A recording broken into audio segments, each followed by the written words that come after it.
అసలు గురువు అంటే ఎవరో ఈ వీడియోలో తెలుసుకుందాం. జ్ఞాన సాధనకు తొలి సోపానం గురువు. పుట్టుకతోనే వచ్చిన నిర్మల హృదయం సద్గురువు.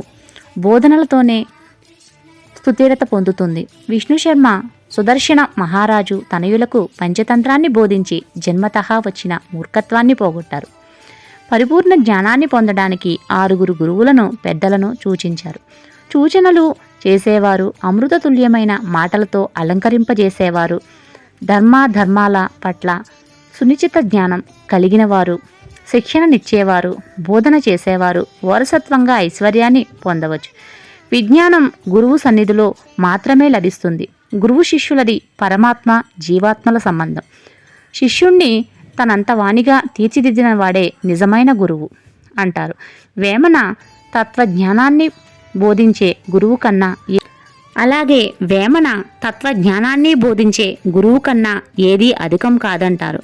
విశ్వసారతంత్ర ఒకసారి పార్వతీ గురువు ప్రసక్తి గురించి శివుణ్ణి ప్రశ్నిస్తుంది.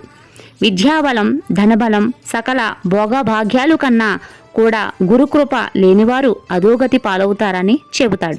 పరమేశ్వరుడు జ్ఞానార్థిగా శిష్యుడు గురువునెలా సమీపించాలో, ధర్మాన్ని విడిచి ప్రశాంతమైన చిత్తంతో వెళ్ళాలి, కోరికల నుంచి విరక్తుడు అవ్వాలి. ఇలాంటి ఉత్తమ శిష్యుడికి గురువు బ్రహ్మ విద్యను బోధిస్తాడు. అజ్ఞానమనే సముద్రం నుంచి దాటిస్తాడు.